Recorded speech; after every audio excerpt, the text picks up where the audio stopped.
ദിവിഷ, ഏതെങ്കിലും തരത്തിലുള്ള ജാഗ്രതാ നിർദ്ദേശമുണ്ടോ ഈ മഴയുടെ സമയത്ത് അങ്ങോട്ടേക്ക് പോകുന്നതുമായി ബന്ധപ്പെട്ട്?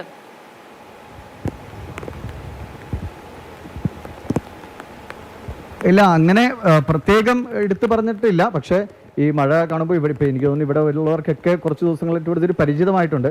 അപ്പോൾ പരമാവധി നമ്മൾ ഈ അരികുകളൊക്കെ ഒഴിവാക്കി ഇപ്പോൾ വലിയ നീളൻ കമ്പുകൾ ഉപയോഗിച്ച് കുത്തി നോക്കിയിട്ടൊക്കെയാണ് നമ്മൾ റോഡിലൂടെയാണ് നടക്കുന്നത്. ഇവരിപ്പോൾ ഈ സൈഡുകളിലൊക്കെ നിൽക്കുന്ന ആളുകളൊക്കെ ഈ നീളൻ കമ്പ് ഉപയോഗിച്ച് കുത്തി നോക്കി സേഫാണെന്ന് ഉറപ്പുവരുത്തിയിട്ടാണ് അവരും മുന്നോട്ട് പോകുക. നമ്മൾ മനുഷ്യജീവനുകളെല്ലാം വിലപ്പെട്ടതാണ്. അപ്പോൾ അതുകൊണ്ട് ആ ഒരു സുരക്ഷിതമായി തന്നെയാണ് കാര്യങ്ങളൊക്കെ ചെയ്യുന്നത്. പക്ഷേ ഇപ്പോൾ JCB കൊണ്ടുവന്ന് മണ്ണ് മാറ്റുക ഇതൊക്കെയാണ്. ഈ ചെളിയുമൊക്കെ ആകുമ്പോൾ അതിനുമൊരു സാധാരണഗതിയിലുള്ള അത്ര വേഗത്തിൽ നടക്കില്ലല്ലോ. ഇനിയിപ്പോൾ മഴ കൂടുതൽ ശക്തമായാൽ പിന്നെ നമ്മൾ ഉദ്ദേശിക്കുന്ന പോലെയുള്ള തിരച്ചിൽ ഇപ്പോൾ നടക്കില്ല. ഇപ്പോൾ അത് അങ്ങോട്ടേക്ക് നോക്കിയാൽ ആ ദൃശ്യങ്ങളിൽ കാണാം. ഇതൊക്കെ പിന്നീട് ഇടിഞ്ഞാണ്, കണ്ടോ ആ ഭാഗം. ഇന്നലെ വന്നപ്പോൾ അത്ര ഇടിവ് അവിടെ അനുഭവപ്പെട്ടിരുന്നില്ല.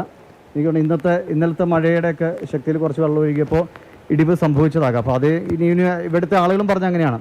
ചെറുതായി പൊട്ടലുകളൊക്കെ ചെറിയ സ്ഥലത്ത് ഈ മൊത്തം മണ്ണ് ഇളകി നിൽക്കുന്നതുകൊണ്ട് ചെറിയ ഭാഗങ്ങളൊക്കെ അരികുകളൊക്കെ ഇടിഞ്ഞു വീഴാനുള്ള ഒരു സാധ്യതകളുണ്ട്. അത് പക്ഷേ ഒരു വലിയ അപകടം എന്ന നിലയ്ക്കല്ല പറയുന്നത്, സ്വാഭാവികമായി സംഭവിക്കാവുന്ന കാര്യം. അപ്പോൾ അതുകൊണ്ട് അരികുകളിലൊക്കെ നമ്മൾ പരിശോധിക്കുമ്പോഴും അതിൻ്റേതായൊരു കെയർ എടുത്തുകൊണ്ട് തന്നെയാണ് എല്ലാവരും ചെയ്യുന്നത്. ഇപ്പോൾ നമ്മുടെ വനംവകുപ്പിൻ്റെയും ഒക്കെ ഉദ്യോഗസ്ഥരുണ്ട് കേട്ടോ, ഉയർന്ന ഉദ്യോഗസ്ഥർ ഇവിടെ ഉണ്ട്.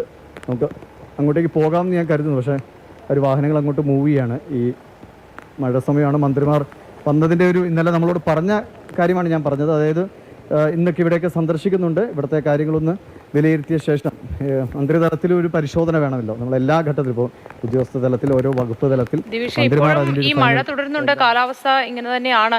ഒപ്പം അവിടെ തുടക്കം മുതൽ ചെളിയൊക്കെ നിറഞ്ഞിരിക്കുന്ന ഒരു അവസ്ഥയുണ്ട്. ആ സാഹചര്യത്തിൽ ഭാരവാഹനങ്ങളും 4-വീൽ ഡ്രൈവ് വാഹനങ്ങളും അല്ലാതെ സാധാരണ കാറുകളൊക്കെ അതുവഴി കടന്നു പോകാൻ കഴിയുന്ന ഒരു അവസ്ഥയുണ്ടോ? കാരണം ദൃശ്യങ്ങളിൽ അങ്ങനെ ഒരു കാർ ഞാൻ ശ്രദ്ധിച്ചു, അതുകൊണ്ടാണ്.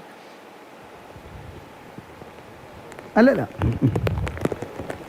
അത് നമ്മുടെ ചുമതലപ്പെട്ട അല്ലെങ്കിൽ വകുപ്പുകളുടെ വണ്ടികൾ മാത്രമേ, ബൊലേറോ പോലെയുള്ള അത്തരം വണ്ടികളൊക്കെയാണ് ഒരു സ്വിഫ്റ്റോ മറ്റോ കടന്നു പോയി തോന്നും. ഇവിടെ ഈ റോഡ് വലിയ കുഴപ്പമില്ല, പക്ഷേ കുറച്ച് സ്കിഡിയായി മാറിയിട്ടുണ്ട്. അതുകൊണ്ട് സൂക്ഷിച്ച് മുന്നോട്ട് പോകണം എന്നതാണ്. ഇനി ഇങ്ങോട്ട് വരാൻ പോകുന്നത് ഇപ്പോൾ ഹിറ്റാച്ചിയൊക്കെ ഞങ്ങൾ വരുന്ന വഴിക്ക് പല വണ്ടികളും കിടക്കുന്നുണ്ട്, ഹിറ്റാച്ചിയും അത്തരം വണ്ടികളൊക്കെ. അപ്പോൾ അത്തരം യന്ത്രങ്ങളൊക്കെ കുഴപ്പമില്ലാതെ കയറിപ്പോരും. അപ്പോൾ ഇതൊക്കെ നമ്മുടെ ഫയർ ആൻഡ് റെസ്ക്യൂ അല്ലെങ്കിൽ പോലീസ് അവരൊക്കെ ഉപയോഗിക്കുന്ന ഇത്തരം ടെറൈനിലൊക്കെ ഓടുന്ന തരത്തിലുള്ള വണ്ടികൾ, അതുകൊണ്ട് വേറെ പ്രശ്നമില്ല. പക്ഷേ മറ്റിടങ്ങളിലേക്കൊക്കെ പോകാതെ നോക്കുക എന്നുള്ളത് വളരെ പ്രധാനപ്പെട്ട കാര്യമാണ്. സാർ സംസാരിക്കുമോ? ഇല്ല, ഓക്കെ, ശരി. അപ്പോൾ ഞാൻ പറഞ്ഞത് മന്ത്രിമാരോട് വന്നിട്ടുണ്ട്, അവരും ഒരു പരിശോധന നടത്തുന്നു. ഇപ്പോൾ ഞങ്ങൾ അനുഭവിച്ച അവിടെ നടന്നു വരുമ്പോൾ അവിടെ ഒരു സ്മെല്ല് അനുഭവപ്പെട്ടെടുത്ത് ഫയർ ആൻഡ് സേഫ്റ്റിയുടെയും മറ്റ് സിവിൽ ഡിഫൻസ് ഫോഴ്സും ഒക്കെ പരിശോധന നടത്തുന്നുണ്ട്. ഒപ്പം ഹിറ്റാച്ചിയൊക്കെ ഇങ്ങോട്ട് കയറി വരുമെന്നാണ് അവരും പറഞ്ഞത്. അതിൻ്റെ കൂടെ സഹായത്താൽ മാത്രമേ ആ പരിശോധന നടക്കൂ. പക്ഷേ മഴ ഇനിയിപ്പോൾ ഇന്നത്തെ എല്ലാ കാര്യങ്ങൾക്കും ഇത്തിരി ഒരു തടസ്സമാകുമോ എന്ന് എനിക്ക് തോന്നുന്നു. ഇന്നലെ ഇതായിരുന്നില്ല സ്ഥിതി. ഇന്നലെ നമ്മൾ ഇങ്ങോട്ടൊക്കെ കയറി വന്നപ്പോൾ ഒരു മൂടിയ അന്തരീക്ഷമായിരുന്നെങ്കിൽ പോലും ഒരിക്കൽ പോലും അങ്ങനെ ഒരു ചാറ്റൽ മഴ പോലും ഉണ്ടായിട്ടില്ല. പക്ഷേ ഇന്നലെ വൈകുന്നേരം മുതൽ തുടങ്ങി, നമുക്കറിയാലോ മാസ് ക്രിമേഷൻ നടക്കുന്ന സമയത്ത് മുതൽ ഒരു മഴ അവസ്ഥയിലേക്ക് കാലാവസ്ഥ പോയിരുന്നു. അത് രാത്രിയിൽ അത്യാവശ്യം ശക്തമായി മലയിലൊക്കെ മഴ പെയ്തിട്ടുണ്ടെന്നാണ് മനസ്സിലാക്കുന്നത്. അതുകൊണ്ടാണ് ഇത്രയും വെള്ളത്തിൻ്റെ നീരൊഴുക്കൊക്കെ കൂടിയിട്ടുണ്ട്. ഇപ്പോൾ ഇവിടെയും ഇന്നലെ വന്നപ്പോൾ ഇങ്ങനെ ചെളിമയമൊന്നും ആയിരുന്നില്ല, ഇതിപ്പോൾ ചെളിയായി. ഇപ്പോൾ എല്ലാ മണ്ണും പുതഞ്ഞ അവസ്ഥയായി. അപ്പോൾ അതുകൊണ്ട് വളരെ സൂക്ഷിച്ച് ജാഗ്രതയോടെ ഇവിടെ എനിക്ക് തോന്നുന്നു എല്ലാവരോടും മറ്റിടങ്ങളിലൊക്കെ തെരച്ചിൽ നടത്തുന്നവർ കുറച്ചുകൂടി കെയർ എടുക്കണം എന്നുകൂടി തോന്നുകയാണ്. ഇതാണ് ഇപ്പോഴത്തെ അവസ്ഥ. അപ്പോൾ മന്ത്രിമാരേക്ക് ഞാൻ അവരുടെ പ്രതികരണം കിട്ടാൻ പറ്റുമെന്ന് നോക്കാം. അവരങ്ങോട്ടേക്ക് കുറച്ച് കെയർ. വളരെ സാങ്കേതികമായി തെരച്ചിലിനെ കുറിച്ചൊക്കെ സംസാരിക്കുമ്പോൾ ഞാൻ ആലോചിക്കുകയായിരുന്നു വിഷയം. അതായത് കഴിഞ്ഞ ഈ ഒരു 8 ദിവസം മുൻപ് വളരെയേറെ സ്വപ്നങ്ങൾ ചേർത്ത് വെച്ച് ഉണ്ടാക്കിയതൊക്കെയും എന്താ പറയുക, നമ്മളൊക്കെ അങ്ങനെ ഓരോ ദിവസവും ഉറുമ്പ് കൂട്ടും പോലെ കൂട്ടിവെച്ച ചില സ്വത്ത് വകകളൊക്കെ ഉണ്ടാവില്ലേ, അതൊക്കെയും ചേർത്ത് പിടിച്ച് ജീവിതം വളരെ സന്തോഷത്തോടെയും അല്ലെങ്കിൽ ചെറിയ ചെറിയ ദുഃഖങ്ങളെ മറികടന്നുമൊക്കെ പോയിക്കൊണ്ടിരുന്ന മനുഷ്യരാണ്. ഇന്നിപ്പോൾ ഇതാ ദുർഗന്ധം വമിക്കുന്നു, ആ സ്ഥലം പരിശോധിക്കുന്നു എന്നൊക്കെ പറയുമ്പോൾ അങ്ങനെ മാത്രമായി ഒതുങ്ങിപ്പോയത് എന്ന് ഞാൻ ആലോചിക്കുകയായിരുന്നു.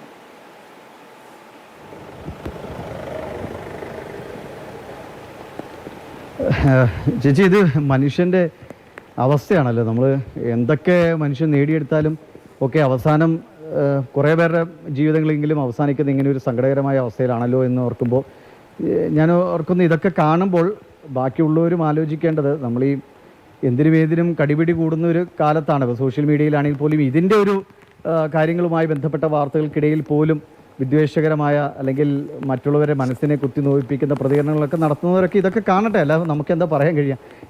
ഈ ഒരു ഭൂമി കാണട്ടെ, ഇവിടുത്തെ മനുഷ്യരുടെ ഇപ്പോൾ പറഞ്ഞില്ലേ, നമ്മൾ അക്കങ്ങളായി മാറിയ മനുഷ്യർ, അല്ലെങ്കിൽ മണം മാത്രമായി മാറുന്ന മനുഷ്യർ, അവരവിടെ ഉണ്ടോ എന്ന് പോലും അറിയാതെ ഒരു മണത്തിലൂടെ ഞങ്ങളുടെ സാന്നിധ്യം ഞങ്ങളിവിടെ ഉണ്ടായിരുന്നു എന്ന് അറിയിക്കുന്നത് പോലെ അങ്ങനെയൊക്കെ തോന്നിപ്പോവാണ്. അപ്പോൾ അങ്ങനെയൊക്കെ ആകുന്ന ഒരു അവസ്ഥ ഈ മനുഷ്യനെ ആർക്കും സംഭവിക്കാമല്ലോ. ഞാൻ പറയും, ഈ പ്രകൃതി ദുരന്തമോ മറ്റെന്ത് അപകടമോ ഇതൊക്കെ ആർക്കും വരാവുന്നതാണ്. അപ്പോൾ ഇങ്ങനെയൊരു സമയത്ത് നമ്മൾ ചെയ്യേണ്ടത്, നമുക്ക് ഇതിൽ അകപ്പെട്ടു പോയവരുടെ പരമാവധി ഒരു ഐക്യബോധത്തോടുകൂടി നമ്മുടെ പ്രവർത്തികൾ ചെയ്യുക, നമ്മുടെ വാക്കുകളിൽ ആ ഒരു സൂക്ഷ്മത പാലിക്കുക, പരമാവധി അതിൻ്റെ ആഫ്റ്റർ എഫക്റ്റ് അല്ലെങ്കിൽ അതിൻ്റെ അനന്തരഫലങ്ങൾ അനുഭവിക്കേണ്ടി വരുന്ന ആളുകളെ കുറച്ചുകൂടി വേഗത്തിൽ അവരുടെ ആ ഒരു മാനസിക പ്രയാസങ്ങളോ മറ്റു പ്രശ്നങ്ങളോ ഒക്കെ കുറയ്ക്കുന്ന ഒരു രീതിയിൽ സർക്കാരിൻ്റെ ഇടപെടൽ ഉണ്ടാവുക, മറ്റ് സന്നദ്ധ സംഘടനകളുടെ ഇടപെടൽ ഉണ്ടാവുക, ഇതൊക്കെയാണ് നമുക്ക് ചെയ്യാൻ കഴിയുന്നത്. കാരണം ഇതാണ് ലൈഫ്.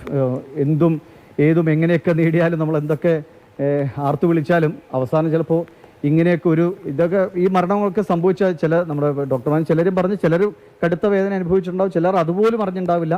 കാരണം അത്രയും ഫോഴ്സിലാണ് മണ്ണും വെള്ളവും ചെളിയും ഒക്കെ വന്ന് അറിഞ്ഞുപോലും ഉണ്ടാവില്ല.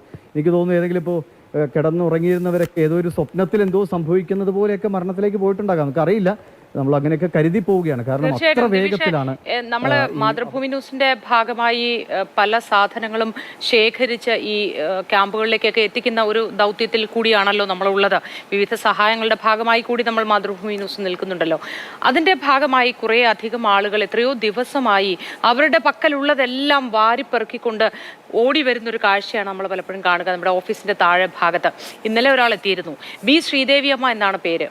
ദിവിഷിനെ അടക്കം എല്ലാവരെയും പേരെടുത്ത് അന്വേഷിച്ചു. കാരണം ദുരന്ത ഭൂമിയിൽ എല്ലാം ഉൾക്കൊണ്ടുകൊണ്ട് അല്ലെങ്കിൽ അതേ വേദനയോടുകൂടി നിങ്ങളെല്ലാവരും ജോലി ചെയ്യുന്നത് ഞാൻ എന്നും വീട്ടിലിരുന്ന് കാണുന്നുണ്ട്. സ്വന്തം മക്കളെ പോലെ മനസ്സുകൊണ്ട് ചേർത്ത് പിടിച്ചുകൊണ്ട് ആ അമ്മ സംസാരിക്കുമ്പോൾ ഒരുപാട് സങ്കടമോ സന്തോഷമോ എന്താണെന്നറിയില്ല, എന്തൊക്കെയോ മനസ്സിലൂടെ പോയി കാണണമെന്ന് പറഞ്ഞ് എന്നെ വിളിപ്പിച്ച് ദിവിഷിനെ അടക്കം പേരെടുത്ത് ചോദിച്ചിരുന്നു. ആ കാര്യം കൂടി ഞാനിപ്പോൾ പറയുകയാണ്. ദിവിഷ് നേരത്തെ സൂചിപ്പിച്ചില്ലേ, ഒരു ദുരന്തം വരുമ്പോൾ അല്ലെങ്കിൽ ദുഃഖകരമായ ഒരു സാഹചര്യത്തിൽ പല മനുഷ്യരും പല രീതിയിൽ പെരുമാറും. പക്ഷേ അധികം പേരും ദിവിഷെ വളരെയധികം ഹൃദയവിശാലതയുള്ള മനുഷ്യരാണ്.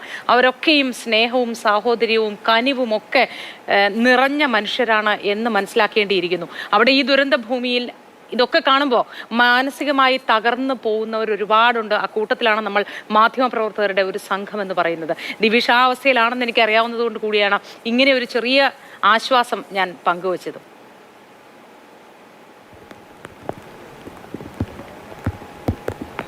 മോദി ചേച്ചി, അത് തന്നെയാണ് ഞാൻ ഇപ്പോൾ ഇവിടെ വന്ന് നമ്മൾ ഈ വേദനകൾ സത്യത്തിൽ ഞാൻ അതിജീവന കേന്ദ്രങ്ങളിലേക്ക് അധികം പോയിട്ടില്ല. ഇന്നലെ വൈകുന്നേരമാണ് നമ്മുടെ ചെല്ലുന്നത്. കാരണം അവരൊന്നും ഫേസ് ചെയ്യാനുള്ള എളുപ്പത്തിലൊന്നും സാധിക്കുന്ന കാര്യമല്ല. അപ്പോൾ നമ്മൾ പരമാവധി ഈ ഒരു ദുരന്ത ചിത്രം നേരിൽ കാണുക, ഇതിൻ്റെ ഒരു ആഘാതം മനസ്സിലാക്കുക എന്നത് വളരെ പ്രധാനം. എനിക്ക് തോന്നുന്നു കേരളത്തിലുള്ളവരൊക്കെ ഇപ്പോഴല്ല, ഇതൊരു ടൂറിസമായിട്ടല്ല ഞാൻ പറയുന്നത്, പ്രത്യേകം ശ്രദ്ധിക്കുക ദയവായി.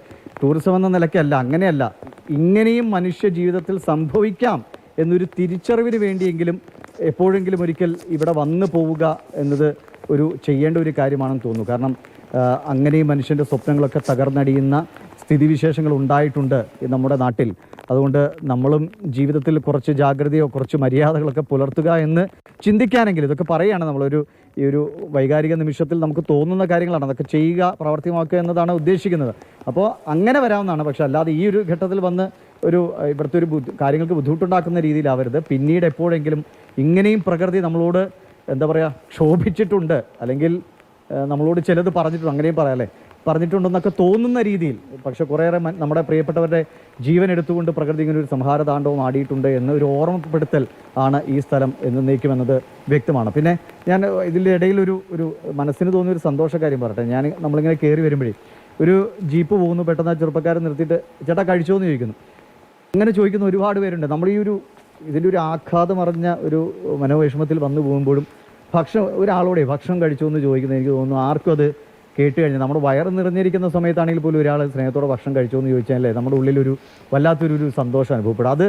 അതൊക്കെയാണ് സത്യത്തിൽ ഇവിടെ വരുമ്പോൾ നമ്മളെ ഒന്ന് പിടിച്ചു നിർത്തുന്ന ചില ഘടകങ്ങൾ. പക്ഷേ ബാക്കി നമ്മളെല്ലാം കണ്ടല്ലോ. ഇപ്പോൾ ഇന്നലെ ഞാൻ വരുമ്പോൾ ഈ ഒരു മണമോ ഒന്നും നമ്മൾ അനുഭവിച്ചില്ല, അറിഞ്ഞില്ല. കാരണം എനിക്ക് തോന്നുന്നു ഈ മഴ വന്നപ്പോൾ മണ്ണ് പൊതഞ്ഞ് നനഞ്ഞപ്പോഴായിരിക്കും ഒരുപക്ഷെ, എനിക്കറിയില്ല അതിൻ്റെ സാങ്കേതിക വശങ്ങൾ അറിയില്ല, പക്ഷേ അങ്ങനെയായിരിക്കും ഒരുപക്ഷെ ഈ മണം പുറത്തേക്ക് വമിച്ചു തുടങ്ങിയത്.